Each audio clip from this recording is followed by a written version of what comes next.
Now in Gnathostomata division, that is of vertebrata, we have the first superclass, that is class Pisces.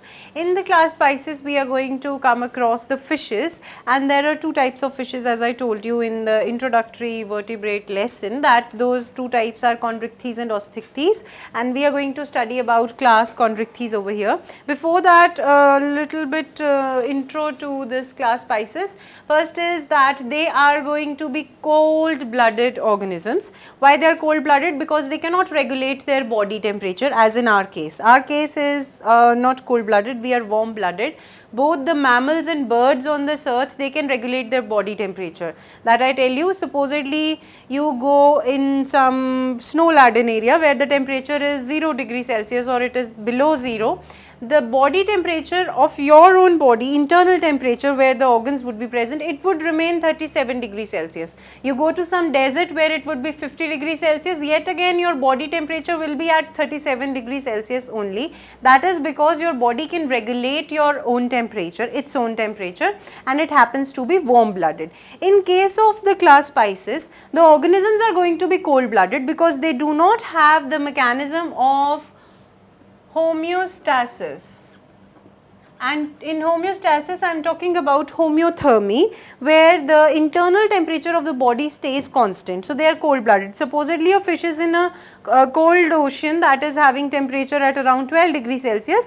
The internal temperature of the fish body would also be 12 degrees Celsius, and if it happens to be at 35 degrees Celsius, the temperature of the fish body would again be 35 degrees Celsius. That means the ambient habitat, whatever temperature would be present in that habitat, the internal body would also have the same temperature. That is why these class Pisces, they are cold blooded organisms. They are aquatic, they are going to be found in water only, both fresh and marine condition. Important aspect is that they have a streamlined body. Streamlined body, you can make it out what it is spindle shaped. As we talk in the case of worms, it is something like this. This is how you represent a fish. You try to recall how you used to draw fish in your earlier days. This is what a fish was like. So this body would be streamlined, as we have in the case of aeroplanes and other equipment which we term as streamlined body. If you are swimming, then also you try to make that streamlined body in order to cut out the water easily, so that the pressure or the friction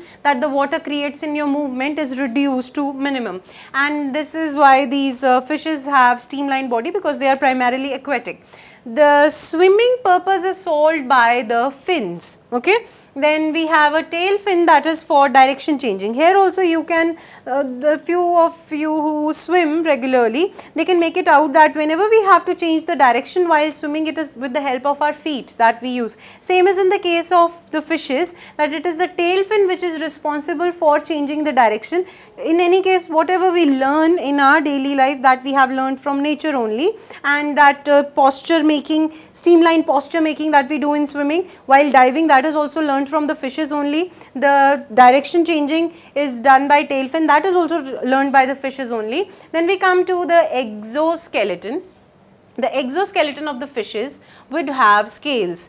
Recall that in the previous subphylum we had talked, not subphylum, in the class we had talked, class Cyclostomata, we had mentioned scales. Over here we are going to find scales. The endoskeleton can be cartilaginous or bony, it depends, and on that basis we do the class classification. The respiration takes place by gills, which could be covered or they could not be covered, and the eyes which would be present, they would be present without eyelids. Example is dogfish, rohu, sharks, and not whales though, whale is a mammal, sharks and trigons, stingrays, these all are fishes and they belong to class Pisces.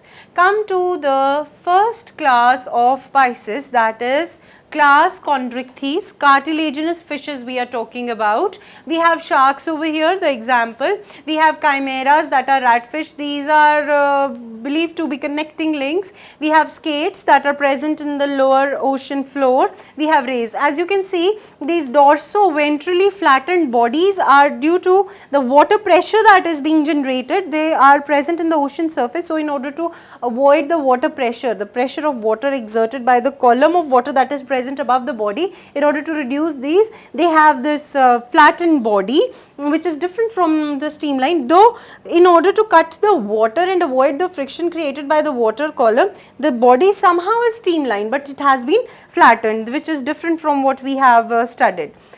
Now, in order to understand the basic chondrichthyes characteristic, we must see the body plan. Before that, we have few characteristics. First is streamlined body, second is cartilaginous endoskeleton that is present.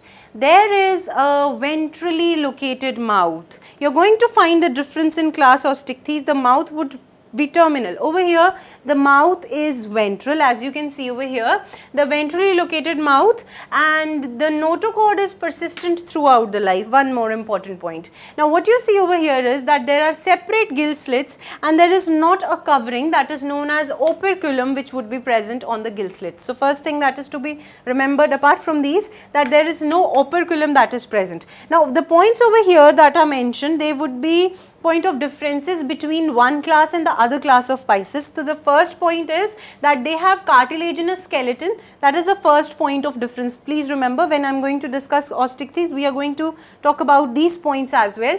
Then the second is that the gill slits are separate. There is no operculum present. Third point is that the mouth is ventrally located. Then they have placoid scales which are present. Placoid scales, the skin is tough and it is covered by placoid scales which you can see over here, but there are small scales which are present. Now, these placoid scales, when they are modified, they form teeth.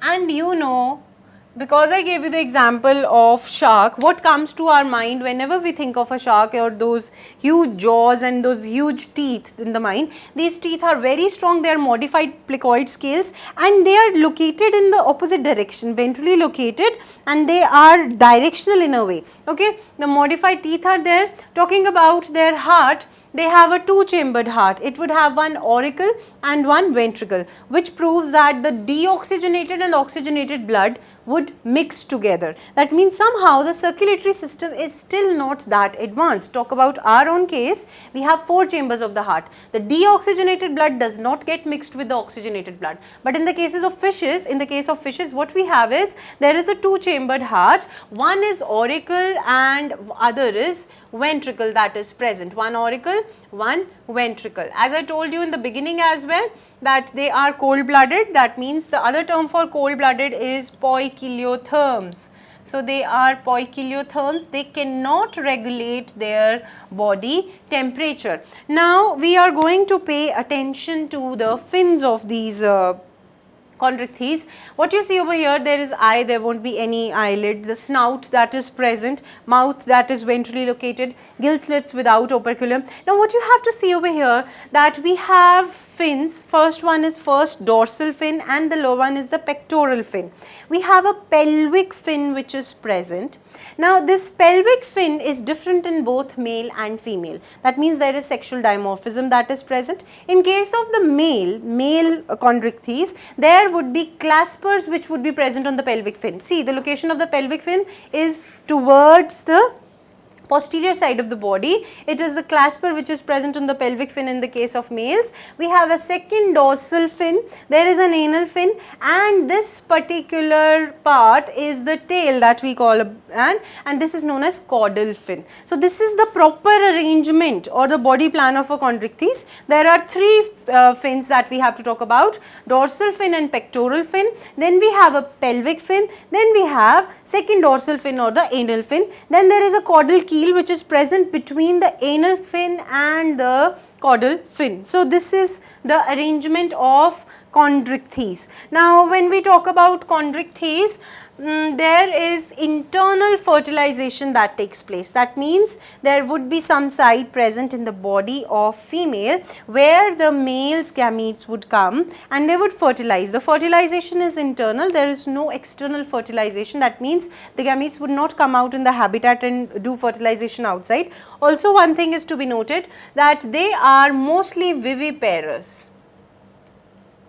Now, what is vivipary? Vivipary is the condition where the organism gives birth to its new one instead of laying eggs. So, what we have in the case of chondrichthyes is that they are oftenly viviparous. Next, what we have to deal with is few examples. This term is poikilotherms.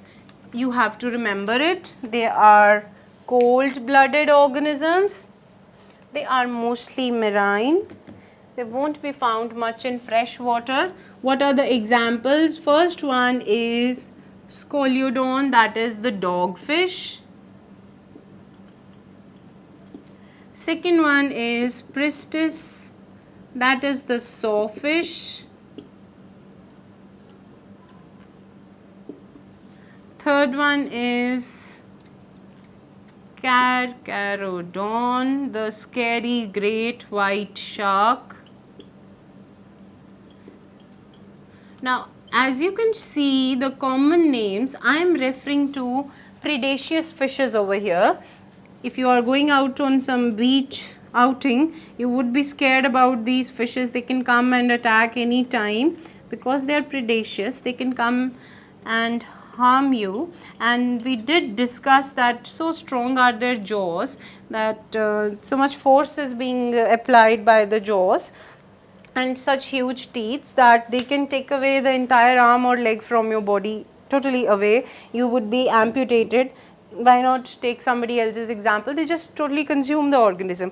Now, these are the examples of few of the chondrichthyes. Now, what you see over here is, apart from the jaws, certain of them, they have electrical organs, as in the case of trigon, torpedo I would say. In the case of trigon, they have poison cells which are present. In the case of stingray, they come and bite, they inject their sting and the person can die there and then. The electric shock that is being given by this torpedo like fishes, that can also kill any prey that comes into their way.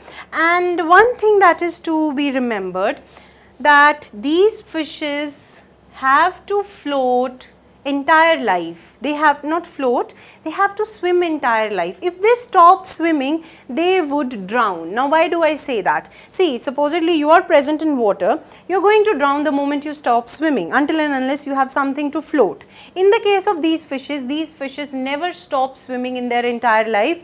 Reason being that they do not have air bladder, which is responsible for giving them a floating thing. So, you can make it out that if a shark stops swimming, it would drown, it would go to the ocean floor. And I need not say the ocean floor is too deep, the pressure, there are many organisms which do not survive at that condition, pressure condition. So, they have to swim their entire life, that is due to the absence of air bladder. Now, the next class that we would study, we would see the comparative terms and understand how that class is different.